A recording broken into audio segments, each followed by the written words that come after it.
Param Vijayate Sri Kṛṣṇa Sankirtanam. Total world victory of Hare Krishna. Welcome to the Daily Bhagavad-gita as it is, class. My name is Sitapati Danna.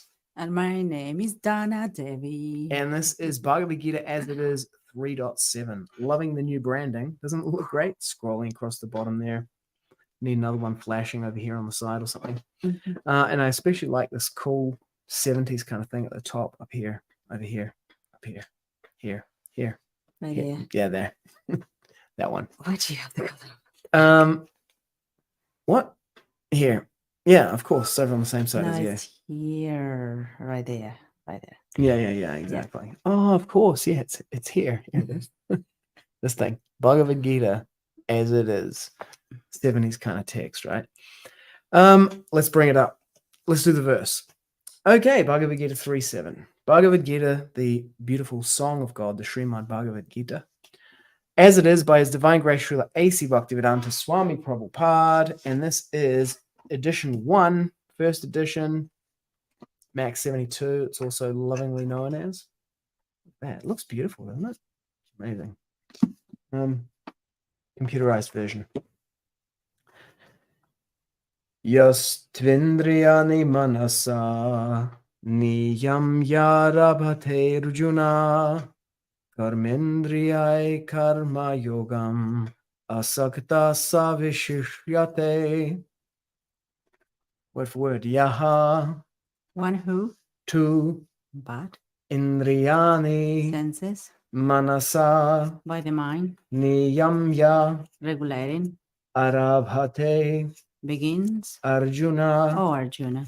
Karma-indriyaiḥ. By the active sense organs. Karma-yogam. Devotion. Asaktaḥ. Without attachment. Saha. By far the better. No, he. Sorry. Viśiṣyate. By far the better. That's it. I'm going to try oiling the seat tomorrow. Listen how creaky it is. Translation. You take the translation, honey. On the other hand, he who controls the senses by the mind and engages his active organs in works of devotion without attachment is by far superior. Superior. Okay? Yeah. Okay. You know what this is for? No. To brush my hair? No, it's for brushing the keyboard. Ooh. It's for cleaning the keyboard. It feels great on my palm. It came with the things like this video capture card. Is this? Yeah. From Temu. Okay. Short purport. No, I love this one here. Purport by His Divine Grace Srila A.C. Bhaktivedanta Swami Prabhupada. Sounds very funny already.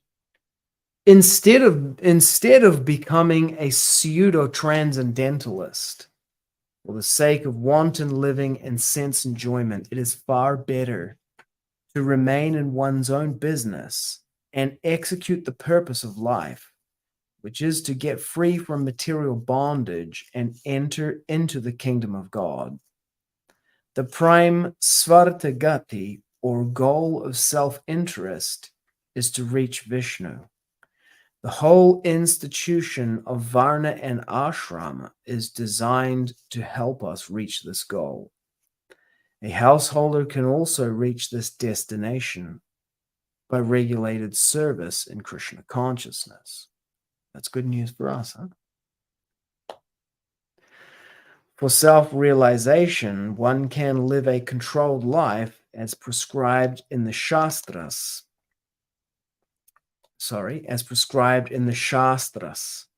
And continue carrying out his business without attachment, and in that way make progress. Such a sincere person who follows this method is far better situated than the false pretender who adopts show bottle spiritualism to cheat the innocent public. Here it is. A sincere sweeper in the street is far better than the charlatan meditator who meditates only for the sake of making a living. Om Jnanatimidandasya Jnananjana Shalakaya Chakshur Unmilitam Yena Tasmai Sri Gurave Namaha. A sincere sweeper in the street is far better than a charlatan meditator. That is true. Yeah. I saw All of this is quite familiar to what's going on when Mhm. it's gone. Yeah. That timeless. thing. Show bottle spiritualism. I was reading something the other day about Srila Prabhupada speaking about show bottle. Do you know what a show bottle is? I don't know. You know what the show bottle spiritualism is? No. So you know that Srila Prabhupada in his household life, he was you know what he did for a living? He was a businessman. Yep. Do you know what his business was? Something with chemicals or chemistry or pharmacy. A pharmacy, exactly. Yeah, a yeah, pharmacist. yeah. So he explained what a show bottle is. What a show bottle is you get a bottle and you put some red liquid in it, and then you put an electric light underneath it in the window. And that's your advertisement. Because the red liquid and the electric light, that lets people know that this is some medicine, But it's not meant for, affecting some medical effect. No. It's meant for just making a show. Attention. Exactly. Attention. It's marketing, right? Yeah, yeah. So that's show bottle. That's literally a show bottle. It's not like the actual medicine, which is a boring bottle that's kind of black and it doesn't look like it. Imagine that. They just put this black bottle in the window and say, hey, buy this. No, they put this clear glass bottle with the red liquid and the electric light, and it's like glowing, Show bottle spiritualism. Let's have a look at the changes, eh? Yeah. Exam diff report. Sorry, I'm just sending kisses to my cat. She looks so beautiful. We have the cat here in the office to see if it can catch the mouse. That's household life.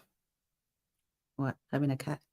Yeah. You get a cat to catch the mouse. Having a mouse. Yeah, and then you get a cow so that you can have some milk, and then got to get a dog to protect the thing, and then okay, so there is quite a change here, and we don't have access to the original manuscript because at least in the copy of the original manuscript, Prabhupada's manuscript that we have, pardon me. No, in public.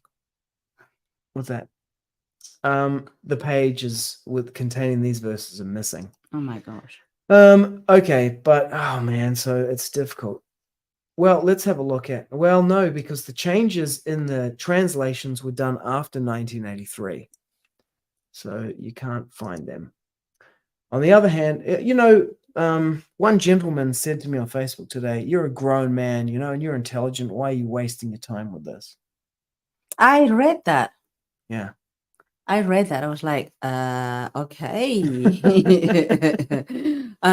If I know about your life, I would be like, what, you wasting your life doing this? Yeah.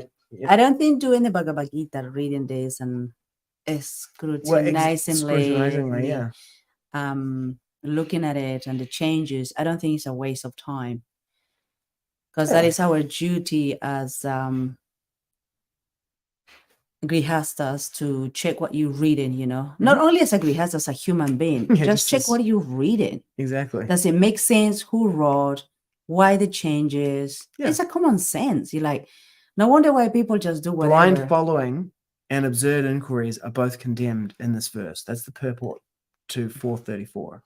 Yeah, as otherwise, like, like, how are you putting your trust blindly in just because people say this is the sacred book? How do you know it's sacred book? Because like this is the second, I don't know how many times they edit it now and how many times they will edit, and you're not aware of that, and you're just reading and accepting things as they are. No, his point is just go back to the first edition, abandon the second altogether, and don't even bother comparing them. That was his point. Did you see what I said to him? No.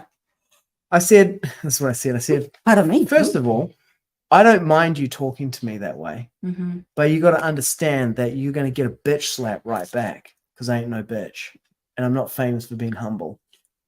Okay. That's what I said because I was like angry. I was like, you talk to me like that? Because what a thing to say to someone, to say like, well, you're a grown man. Why are you scrutinizingly reading the book? Oh no, that's a different. That's just a straight question. But to say, well, you're a grown man and you're intelligent, so why are you doing this? It's like, it's very condescending, actually. it is 100%. It's like, well, yeah, and for you to say that and to talk to me in this way contradicts what you're saying.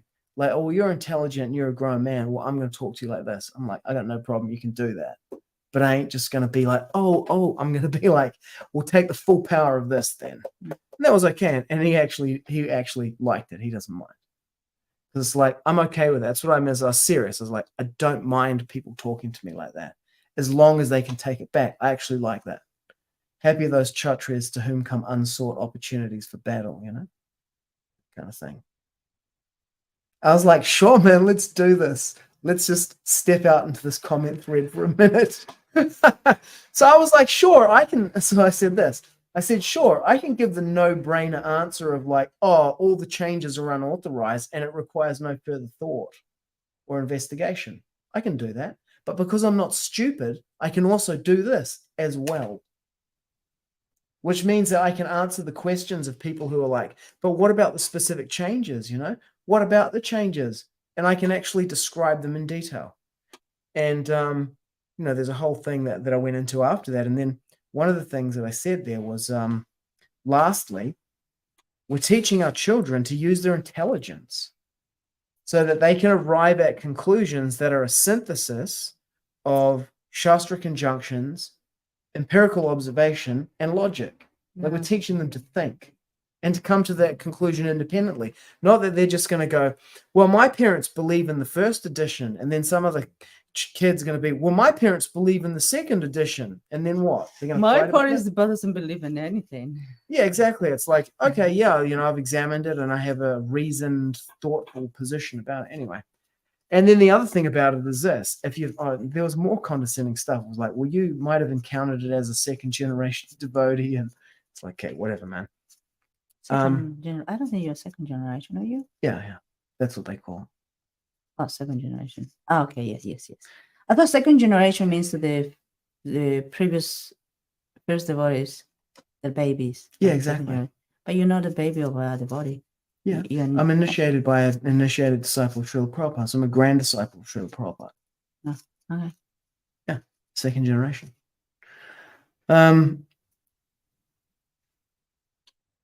Something else about that. Oh yeah, the thing is, if you've read, as I have, the second edition for 20 years plus 25 years, it's easy to say just go to the first edition, but how am I going to tell what the difference between the first and the second edition are unless I actually go over it scrutinizingly? Yeah. And because there's no critical edition, we have to do that ourselves piece by piece. It's like I did, if on the other hand, if a sincere person tries to control the active senses by the mind and begins karma yoga and Kṛṣṇa consciousness without attachment, he is by far superior. That's the verse as I learned it. Not the organs. Engages his active organs. My kidneys. Yeah, my liver. Like, what are the changes that have been made between the two books, And then I do want to know. I want to know what they are. And I want to understand, because there's a whole thing about the BBT closer to Prabhupada, and there's all propaganda about it. And, I gave some of my conclusions there. It's a re-editing of the book. Sometimes it takes it closer. Sometimes it takes it further away. You like that brush, don't you? It feels good in your hands, actually. Does it? Yeah. Okay. It's a bit of ASMR. Here, do it next to the microphone so people can hear it. No.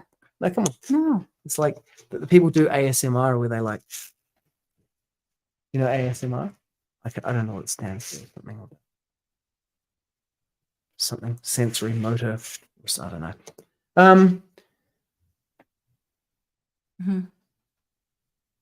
And I agree with a lot of the editorial decisions that Jayadvaita Swami makes. I actually agree with a lot of them. But the fact is, he's re-editing the book. He's doing a complete re-editing process, which is not what he says he's doing. It's not correction. And it's not necessarily closer to Prabhupada. And underlying the whole thing, there's a mentality of better than Prabhupada.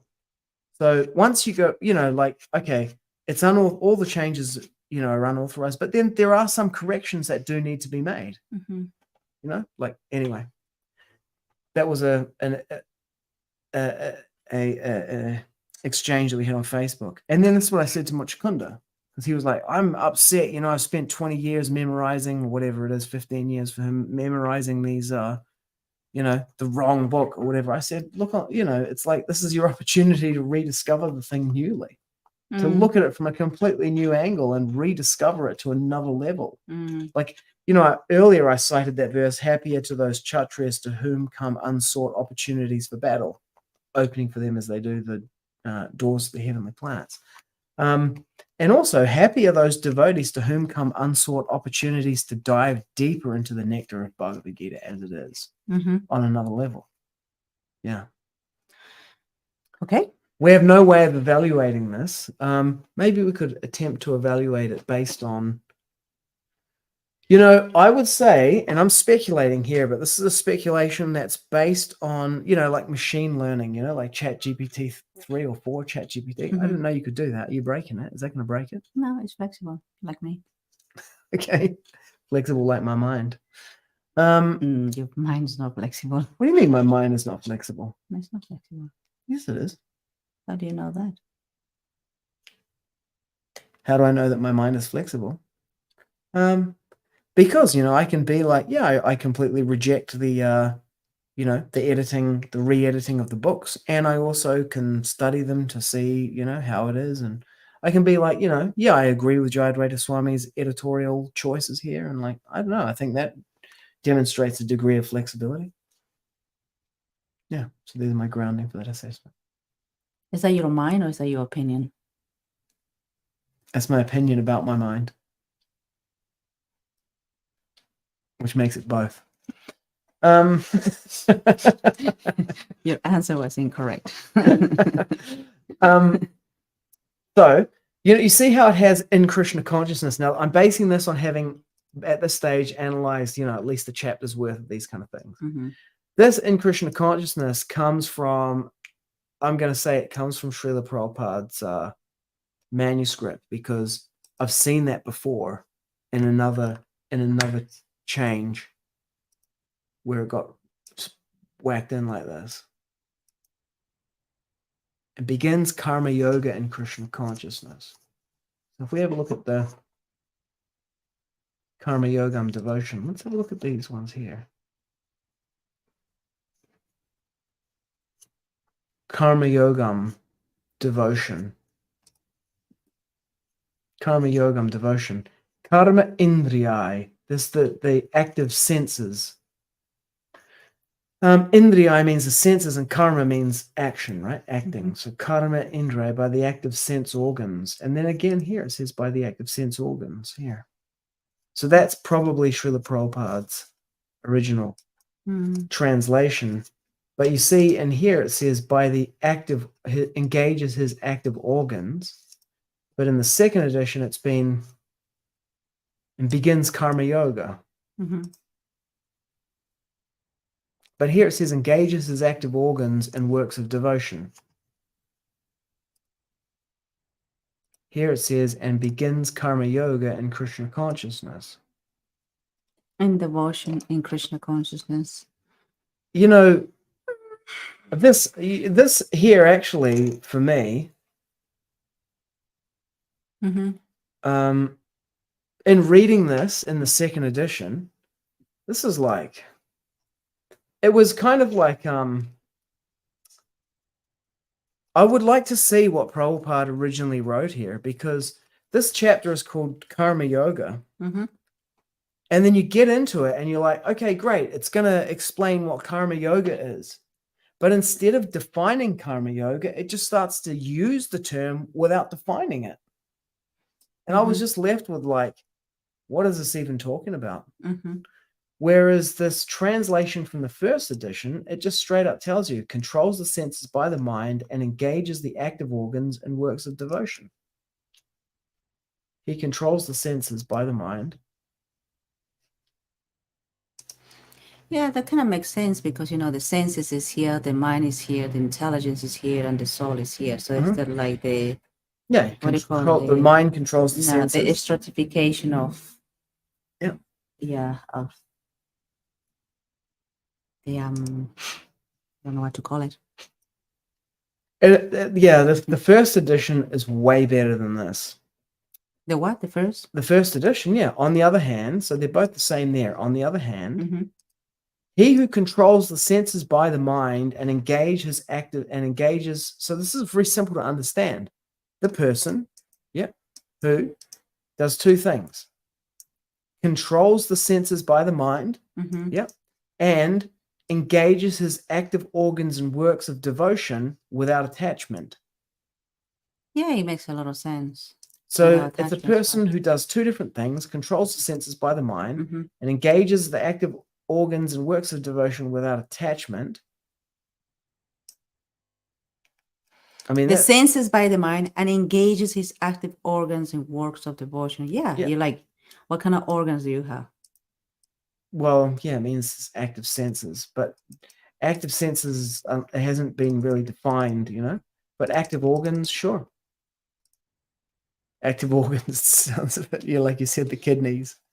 Yeah, when you read about organs, you immediately go to the physiology of the body. Yeah, it's funny because Yeah. this particular Sankhya, which Mhm. is described in the third canto of the Srimad Bhagavatam. Mm-hmm. Oh, hey, look, it's Bhima Karma. Hare Krishna. Hare Krishna, Bhima.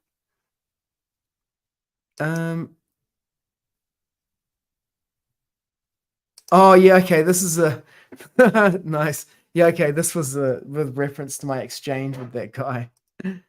Yeah. What do you think about the idea I've heard that it was mainly Hayagriva who translated the first edition, not Srila Prabhupada who signed off on it? Well, we've been going through and we have Srila Prabhupada's original manuscript, which was typed by Srila Prabhupada himself. Mm. So it was mainly it was Srila Prabhupada who translated the verses for the first two chapters and this third chapter here that we're in now. And then sometimes there's slight changes by Hayagriva, but and then when they've done second edition, a lot of times they've taken it back closer to them. Mainly Hayagriva who translated the first edition. No, not really. Should hear. Not sure what that says. How do you interpret that? I agree that we should hear. Maybe it's a typo issue. Controls to write Jajawaita. Don't know what he means by that. We should hear how Prabhupada Ah. chose to write. Yeah. Chose to write Jayadvaita. We should choose. Yeah. We should hear how Srila Prabhupada Chose to write yeah. Jayadvaita. Not sure. Tough one to decipher. Yeah. Mm. Yeah, definitely will go with Srila Prabhupada. Writing, but yeah. Yeah, well, Srila Prabhupada's style of speaking is like his Yeah, the style of speaking. it's like he's his sharp classes. as anything. Yeah. Direct, sharp, bold.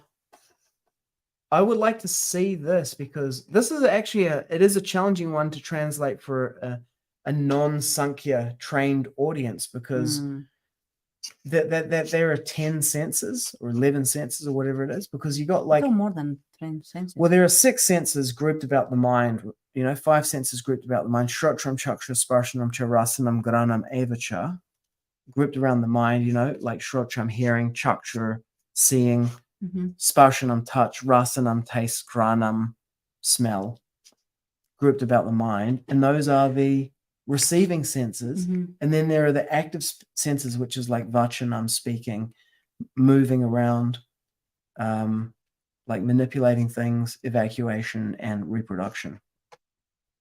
Those are the active senses. And so they have active sense organs. So you're receiving sense organs. And so for a Western audience, I grew up understanding that there were the 5 senses, right?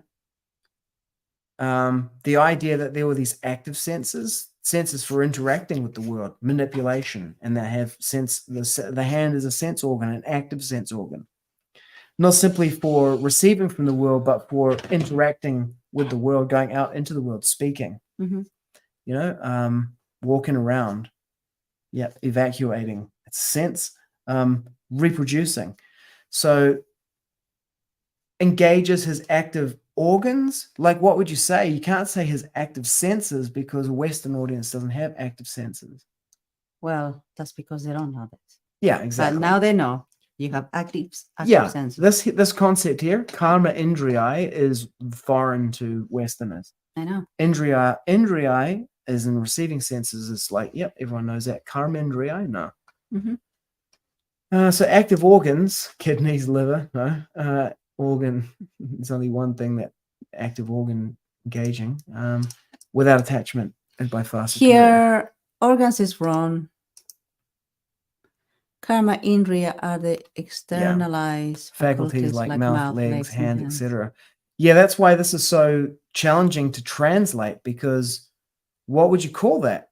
Like, there's no, see, the externalized faculties like mouth, legs, hands, etc. doesn't have a collective noun in a modern Western vocabulary.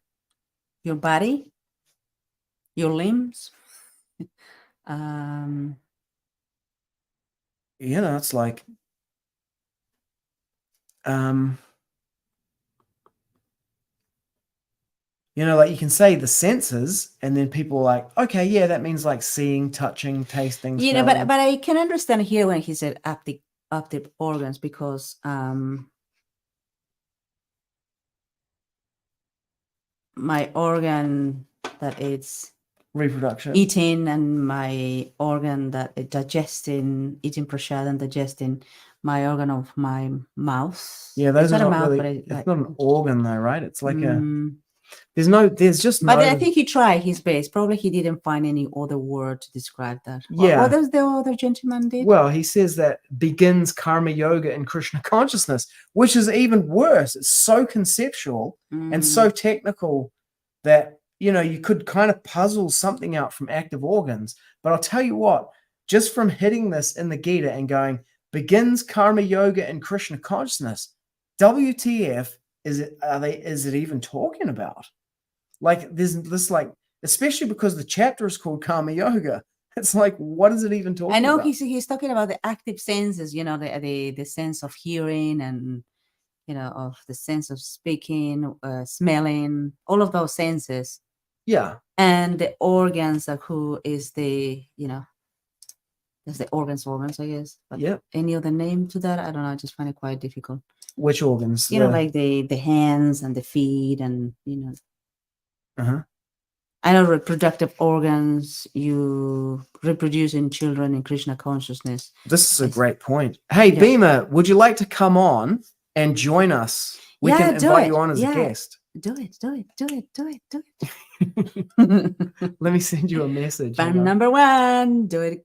Okay, by Bhima Karma. Let's just see if we can. Bhima Karma is available. He will make himself available.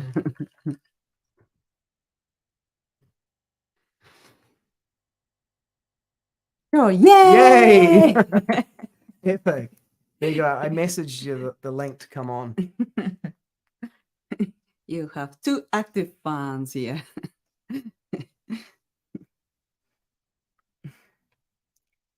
Yeah, so the perspective of subtle senses being manifest externally is opposite to English ideas, which think opposite, and thus the language has evolved differently. Yeah, that's what we said in the episode, right? Language is a theory. The Vaishnava Voices episode with Bhima Karma.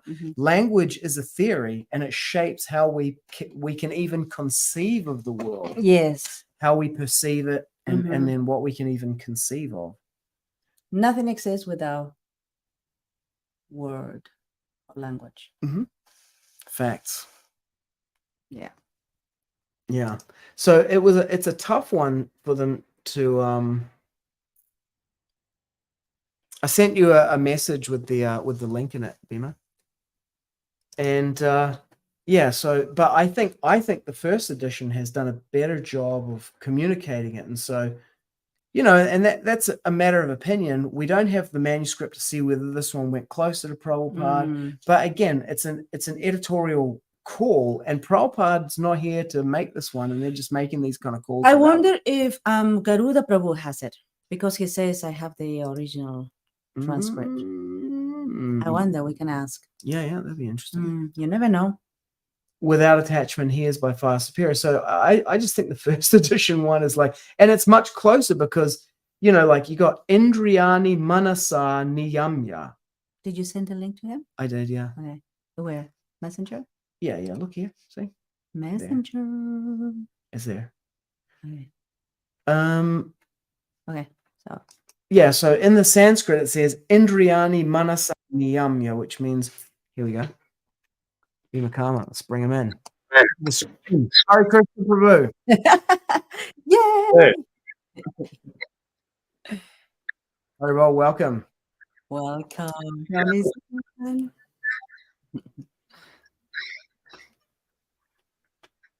So what do you think? First edition or second edition? You know, I don't have a terribly educated opinion because I haven't really taken the time like you guys are to really look through them. I really appreciated your opinion earlier, which just shows the, you know, like as you're saying, the flexibility of mind there to really appreciate how sometimes you can agree with the, you know, literary, you know, usage of this word or that phrase.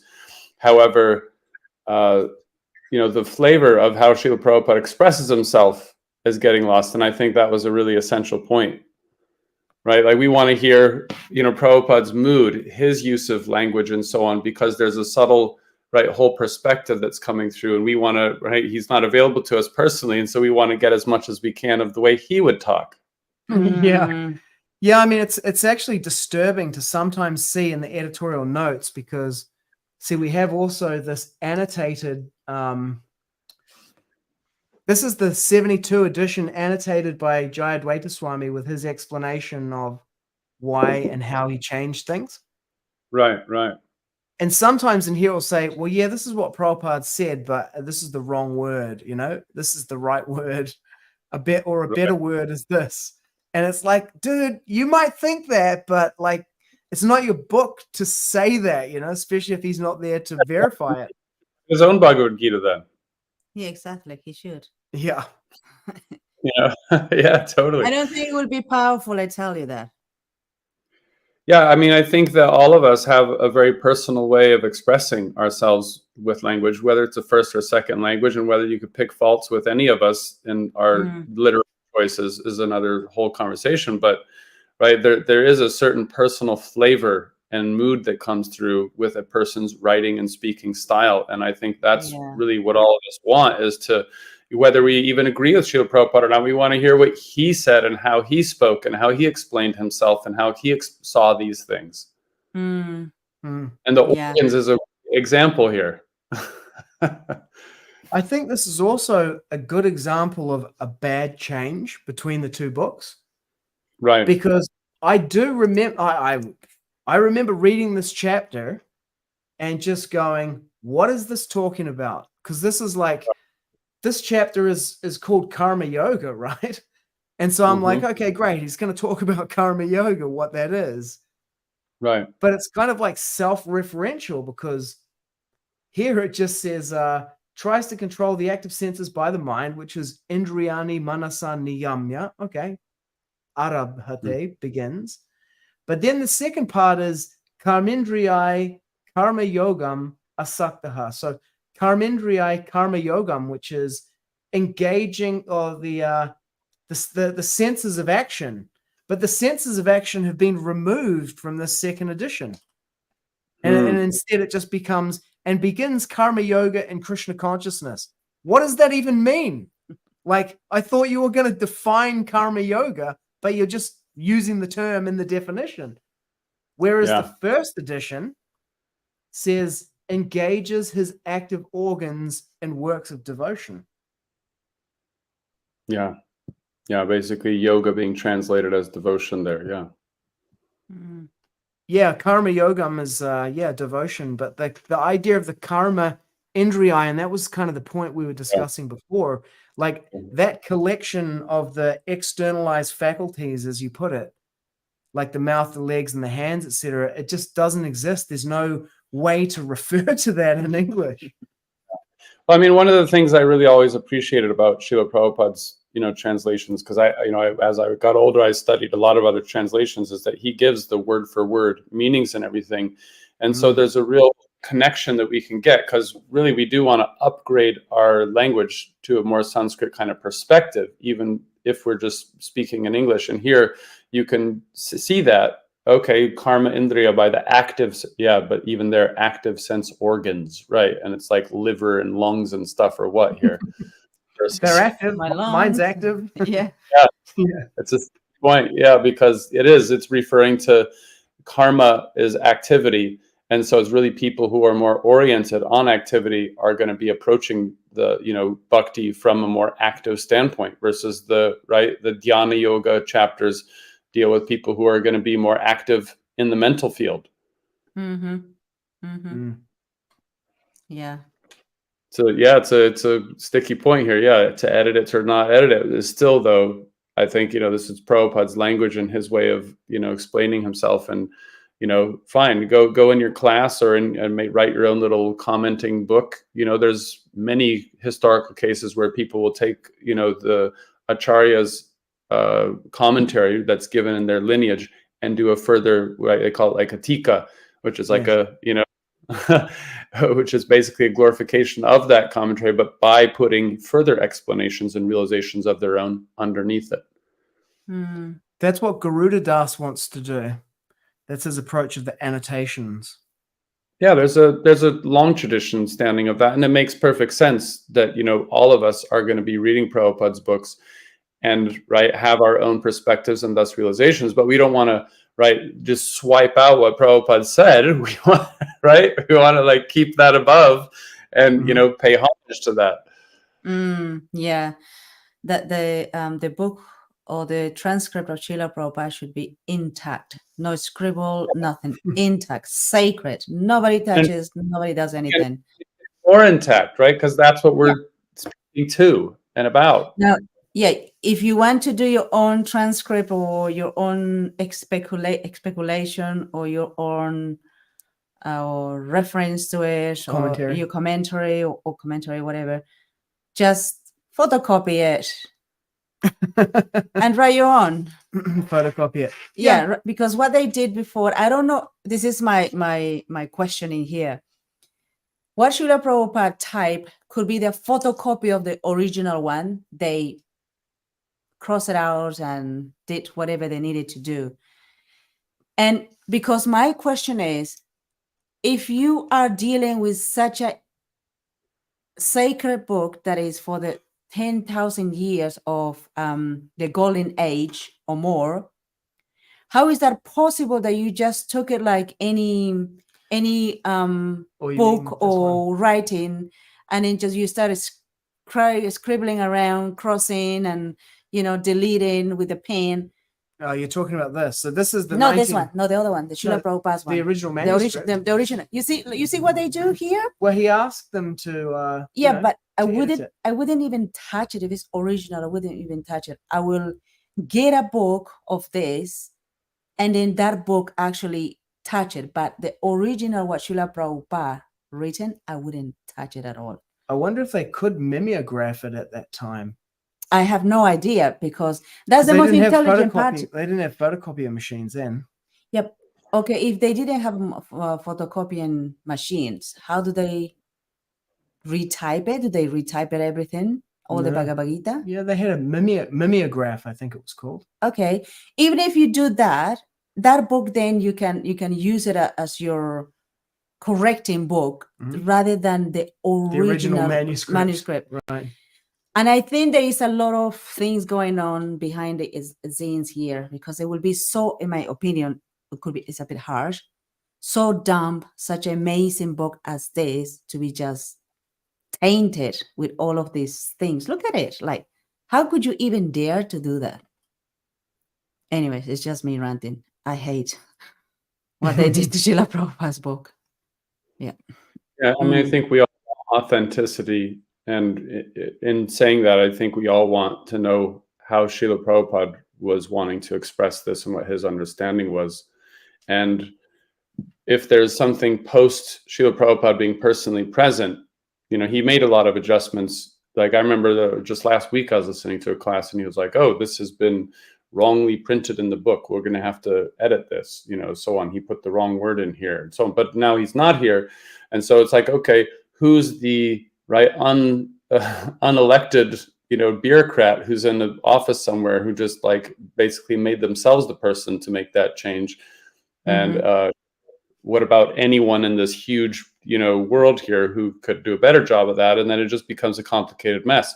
We want authentic, Prabhupada, did. And then we, people have opinions, write your own book, make your annotations, whatever it is separately. But why should we block off the rest of the world for all time for, from what Srila Prabhupada had expressed and sort of signed off on himself? Yeah. Yeah. And where does it end really? Because, like this is the 60, this is the Macmillan Hard with corrections for the 83 edition. So this was the 1976 printing, I think, of the 72 Macmillan edition, and the so-called first edition, and then it's got the edits in it that Jayadvaita Swami made for the 1983 edition. But if you look at it, there's no edits here to the translation. So the translation edits happened by who knows who at who knows when, and for who knows what reason. And when is it going to stop? Exactly. And then now you've invented an editorial process with no. Be like, I think I'll do even better job than Jayadvaita. Exactly, because this guy actually did that in one of his commentaries. Like, I can do better than that. I was like, what? He's saying he can write better and he can give the better meaning than Srila Prabhupada. As soon as I read that, I was like, oh, bro, is that how we're doing this? Well, I can do better than you, because I actually because the Jayadvaita Swami who wrote that actually had less experience in editing than I do now. And it was always going to be vulnerable to this, that, in 83, okay, how many years of editing had you been doing of Prabhupada's books at that stage? Now there are people who have been working in the BBT and working with Prabhupada's books for longer than he had at that point. So it's like they're now like more highly qualified than he was. So they're like, bro, I'm an alpha dog now, if that's how this goes. And it kind of goes back to a central point that we're all suffering right now, which is that who is it that's mediating between like the larger public, and Srila Prabhupada? Is ISKCON really, and who is ISKCON? Are they really the representatives of Srila? Why can't we just have Srila Prabhupada represent himself in his own writings anymore?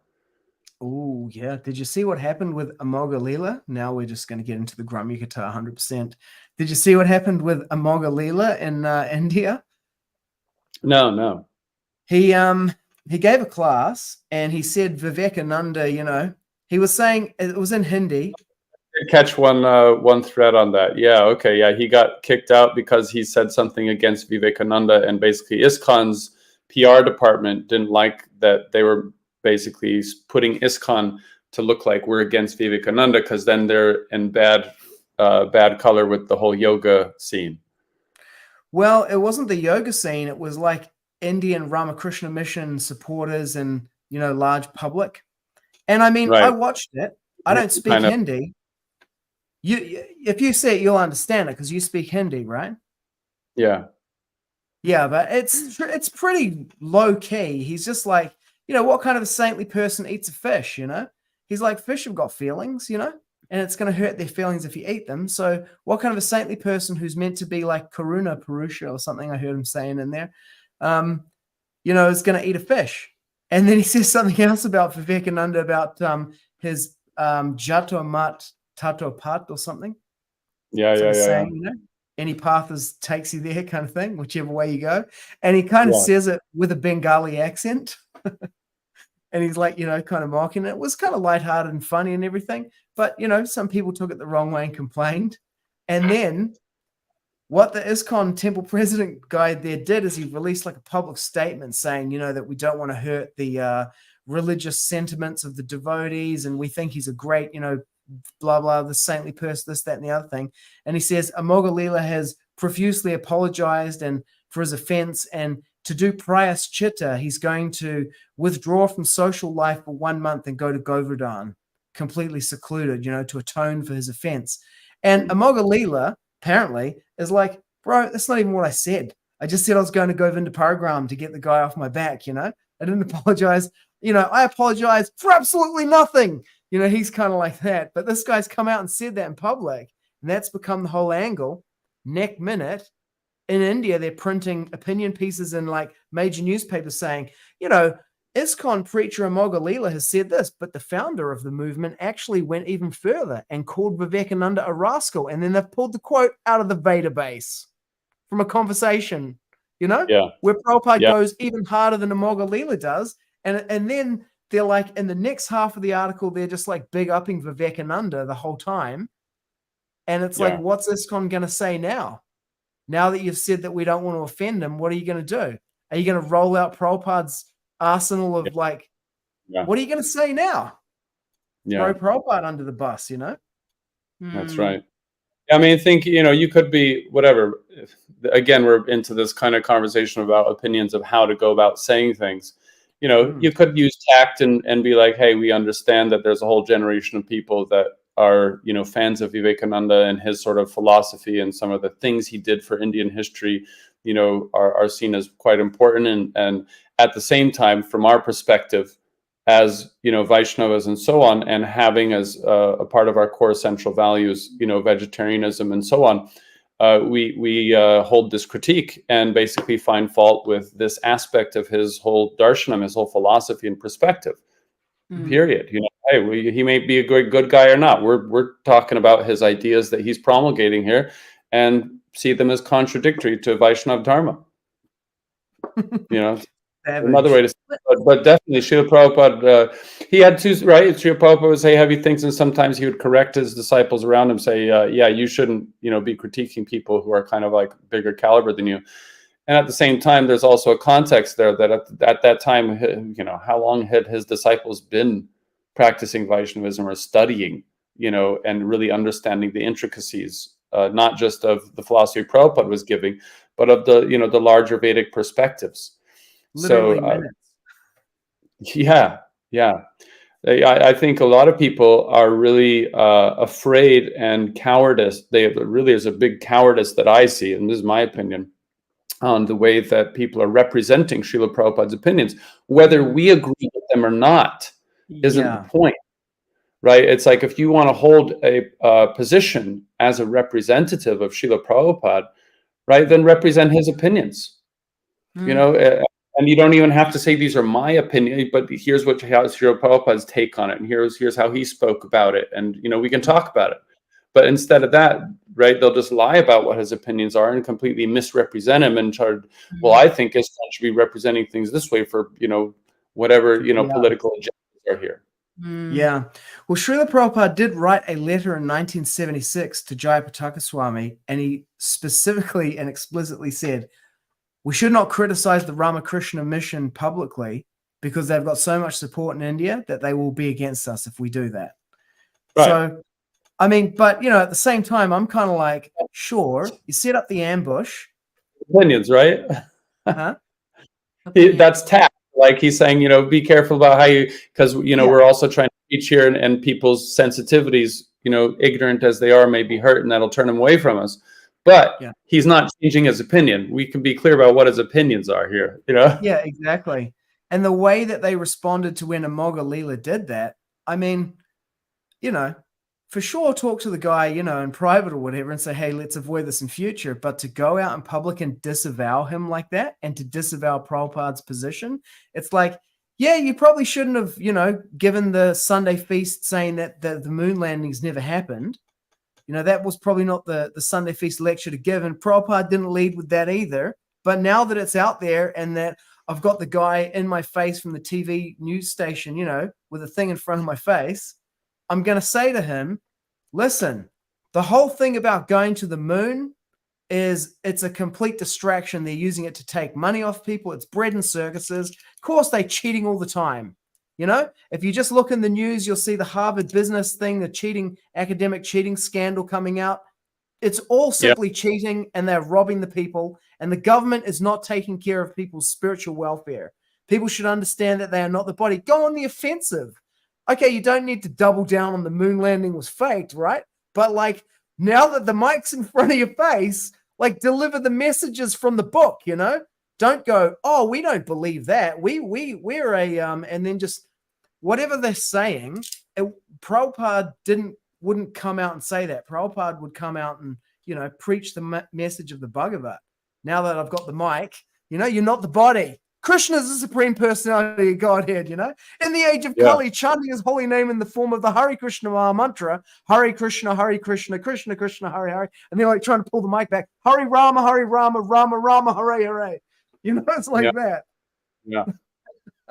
Well, I mean, it reveals that there's a strategy here that, you know, to me stinks of political correctness as being a more centrally held value, right, than the straightforward, you know, articulation of here's what Srila Prabhupada's opinions were, and here's what our stances are, you know, as representatives of him. And instead it's weighing towards this political correcting, which means it's taken out of the hands of, you know, Srila Prabhupada. And it's like, we have a better idea of how things should be done. And I think there's a lot of cowardice there in really being, obviously, people disagree with Srila Prabhupada's opinions on a lot of points, and also haven't studied them enough to be able to stand their ground and defend these points and really communicate them well. Yeah, I mean, it's we basically want to agree with modern opinions here. We want to, you know, be in the popular crowd. To me, I see an evolving religion of popularity cult, and you know, instead of, you know, Prabhupada was like, even if we make one pure devotee, you know, and lose everybody else, good. Yeah, that Srila Prabhupada was so cutting, you know, uncompromising. This is white and this is black. End of the story. You want to argue with that? This is what it is. Do you have a problem with that? Yeah, exactly. Yeah. It's framed. That is your problem. It's like you respond to us. Yeah, if we're going to compromise the truth, that's unacceptable. Now, outside of that, we can certainly, you know, we want to be nice and put things in a, you know, clear, good, palatable way. But if it's ever going to compromise the objective facts as we see them, no, we're just going to put it there for everybody. And, you know, and the fact is, you know, Yogananda, Vivekananda, all these guys, they have, you know, not just things they said or did, but basic stances, basic philosophical ideas that they're coming from, that as Vaishnavas, we completely flat out disagree with. Yeah, definitely. And we should be bold and say, this is where we stand. Yeah. Bhagavad-gita is also in the news because, you know, the Oppenheimer movie, I don't know if it's out in the States yet, but it comes out here in like a couple of days. You know that movie about the atomic bomb? I've seen an ad for it here or there, yeah. Yeah, Christopher Nolan, who did Inception and The Dark Knight Rising or something, Memento. He's the director. And anyway, the lead actor apparently in the movie, who's from Peaky Blinders, if you've ever seen that, he read the Bhagavad-gita as part of his preparation for it.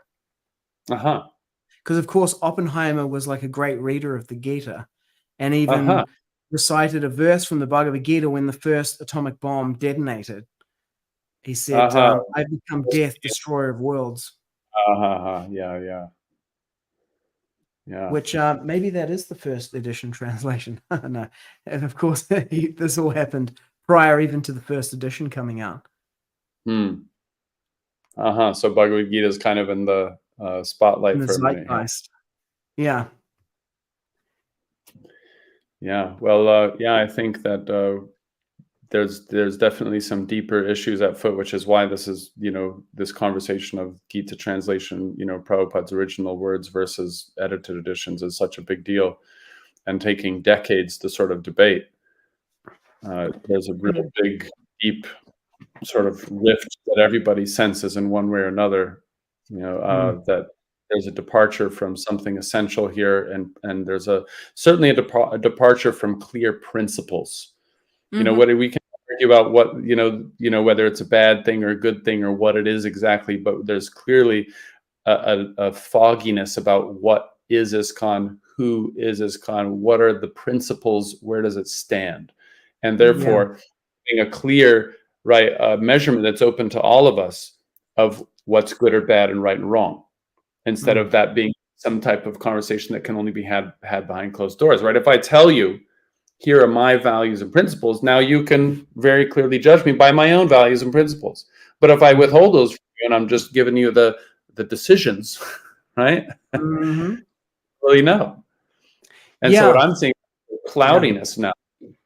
A lot, yeah. Yeah, so we're basically reverse engineering it, you know, like if you give me enough of those decisions, I'm like, okay, let me reverse engineer your, and that's how these artificial intelligences that they're building now work, right? It doesn't reproduce Bhima Karma's mind. It just takes all of Bhima Karma's output and then reverse engineers. And it doesn't even reverse engineer a model. I don't even know. Nobody even knows how these things work, right? But somehow, what does it say? Palena parichate. You know them by their fruit. And so it's able to like reverse engineer the whole thing. So that's what we're doing. We're reverse engineering the editing philosophy that's been used on the Gita. But as you say, it's a pinprick in the social body at large, and it's symptomatic of some other underlying theoretical framework behind not only the book editing, but all of this stuff, everything. Yeah. You know, if Prabhupada himself said, you know, guru is self-evident and can never be put and given some kind of stamp by any sort of governing body.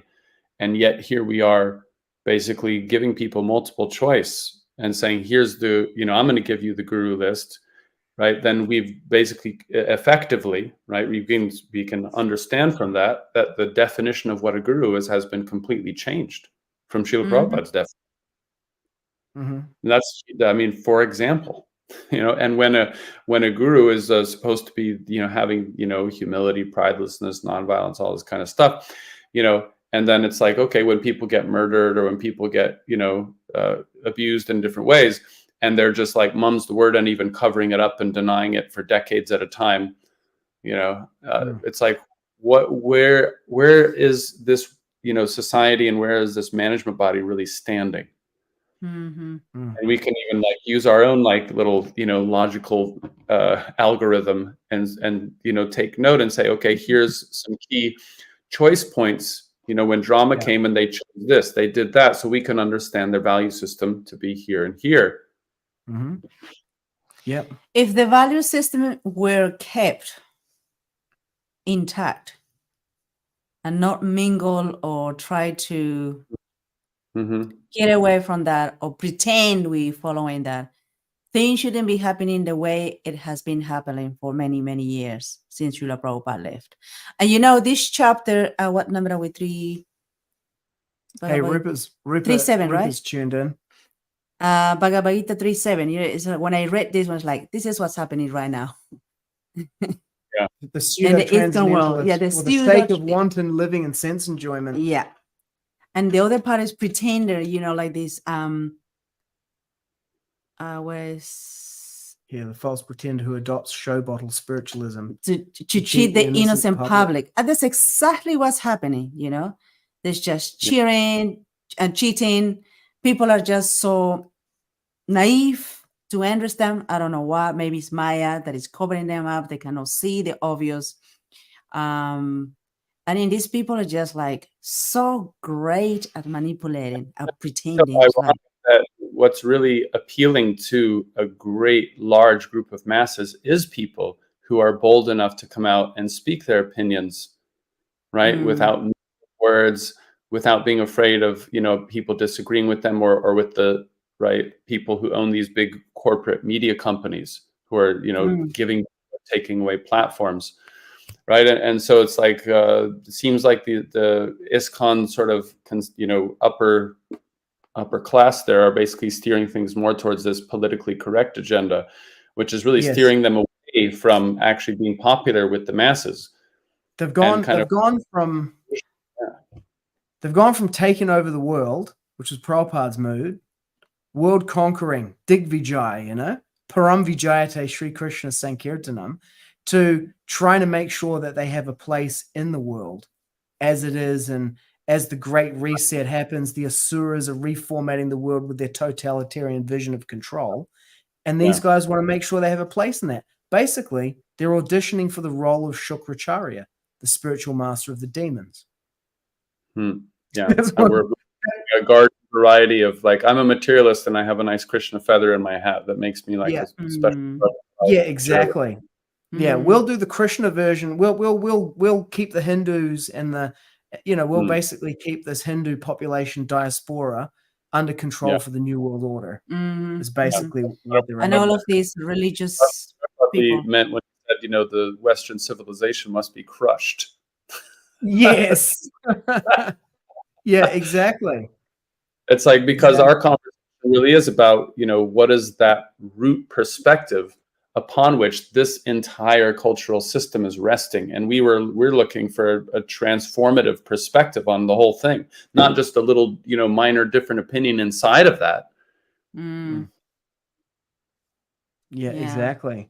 So these people who are in charge now of the ISKCON, they are the big puppets playing all of that in order to overthrow what Srila Prabhupada done and what Sri Kṛṣṇa really wants for the society.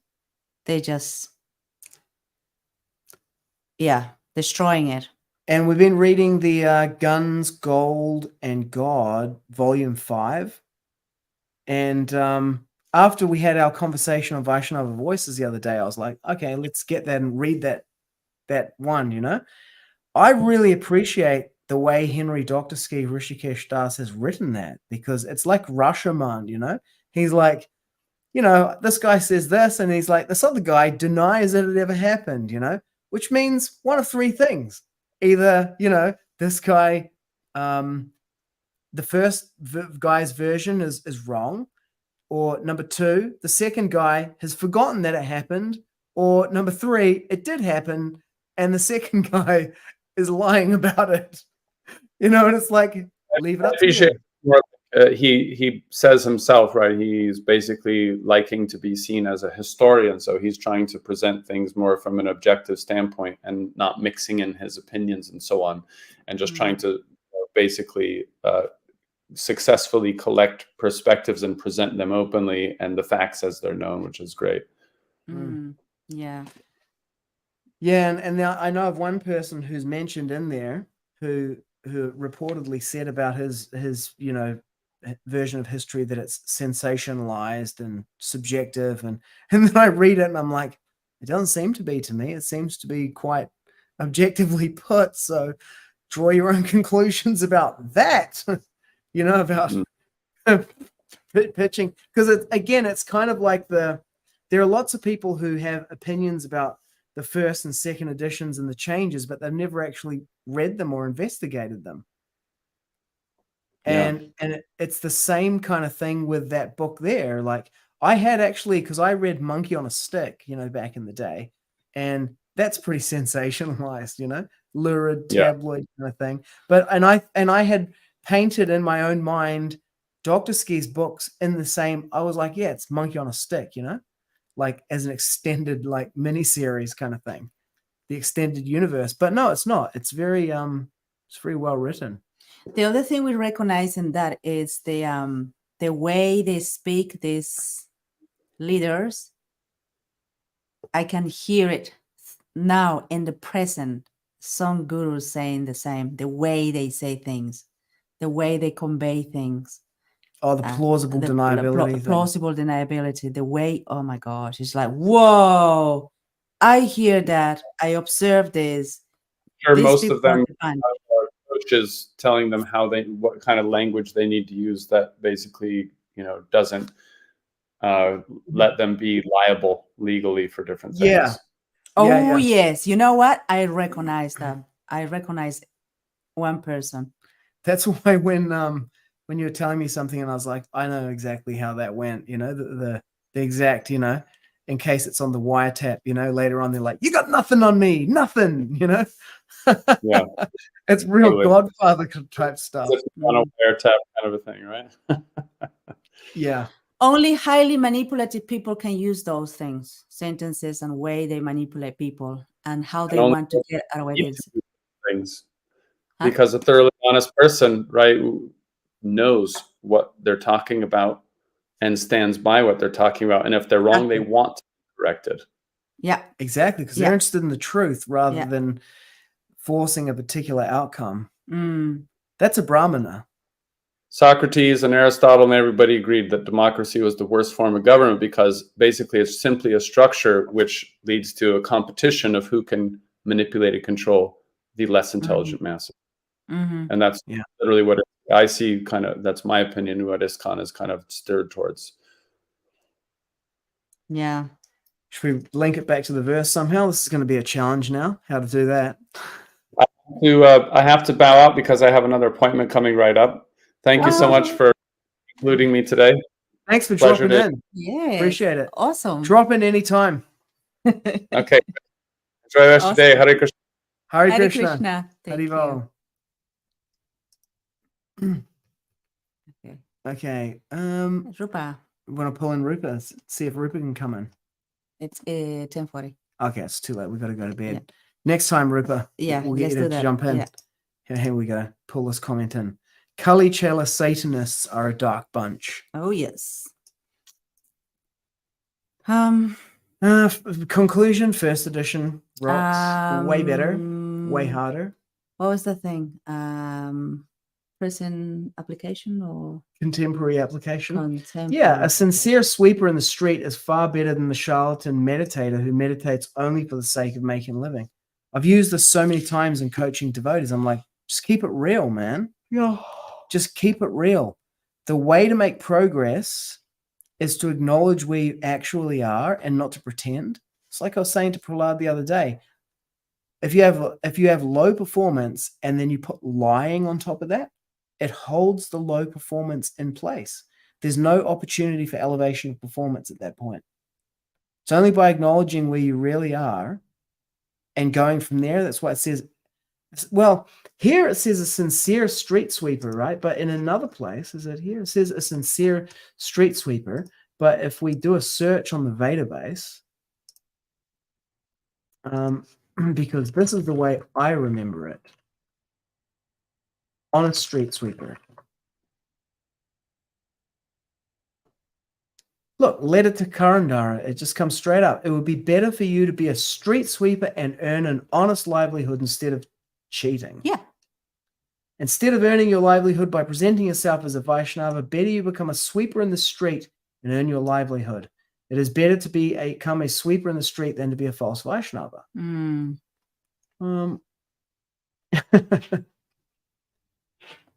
A sincere street sweeper in the street. Yeah, so it's better to be like an honest second or third class devotee than to be a pretend Uttama Adhikari, you know? No, wouldn't like that. Anyways. Yeah. Everything with honesty, with sincerity, genuinely. Yeah, so this Yeah. is the point here, is this varna ashram. So it's better to be, the whole institution of varna and ashram is designed to help us to reach this goal of life. Yeah. Yeah, and so, you know, a householder can also do it. Better to be a householder than to be a cheating sannyasi, for example. Mm-hmm. This is an example he's making here. Mm-hmm. You know, you're engaged in sex life, but you're pretending that you're a celibate and a renunciant. Mm-hmm. Well, that's no good. Also pretending to be a brahmana, but you don't actually have the qualification. You're not meeting the mark for that. Yeah. Maybe you'd be able to meet the mark as some other, you know, varna.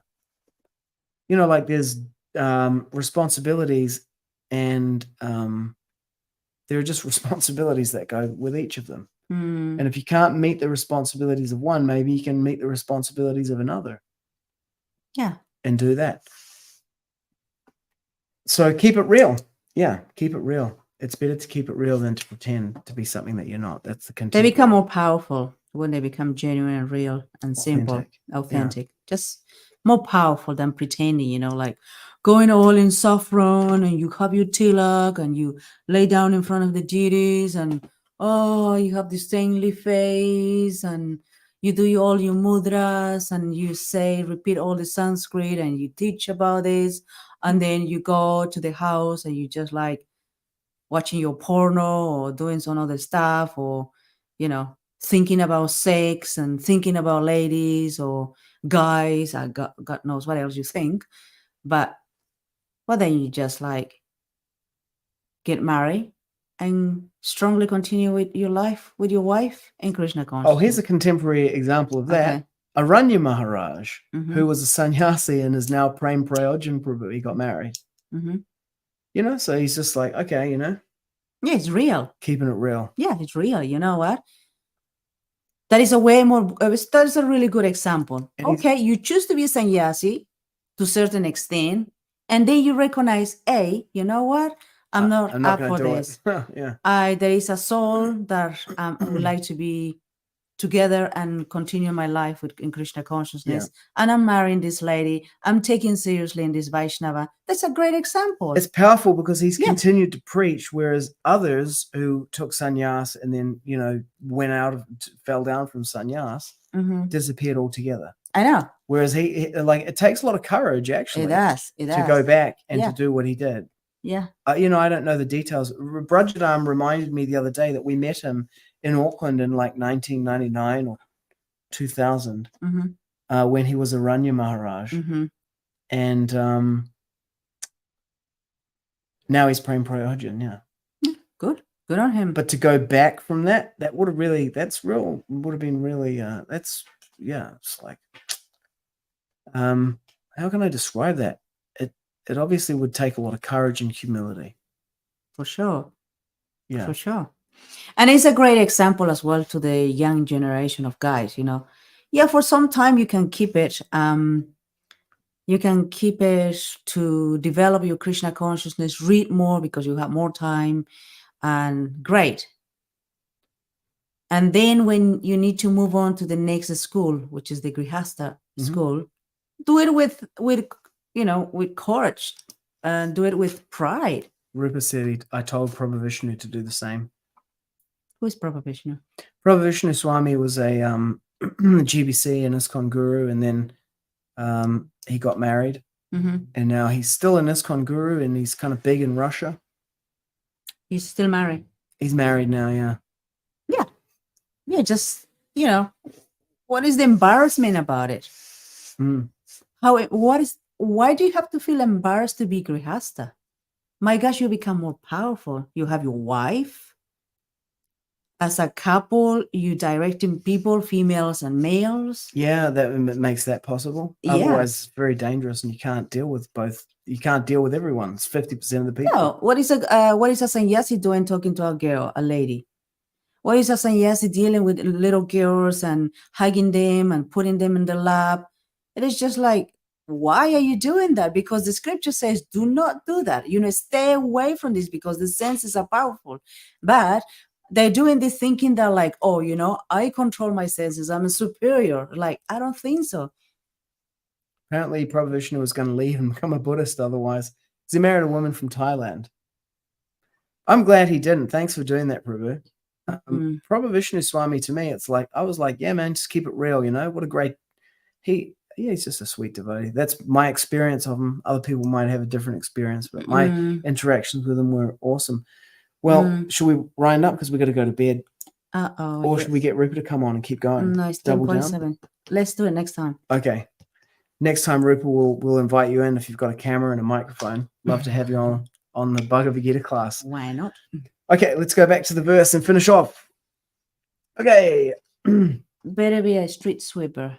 Yeah, than a charlatan sincere. show bottle meditator. Remember that. Así es, mi amor. You charlatan. Yastvindriyāṇi manasā niyamyārabhate Arjuna karmendriyaiḥ karma-yogam asaktaḥ viśiṣyate. On the other hand, he who controls the senses by the mind and engages his active organs and works of devotion without attachment is by far superior. superior. Param viśiṣyate Sri Kṛṣṇa Sankirtanam. Total world victory of Hare Krishna. Rupa says maybe he can come on next time. Maybe it's not an answer. Yes, it's an answer. Hare Krishna.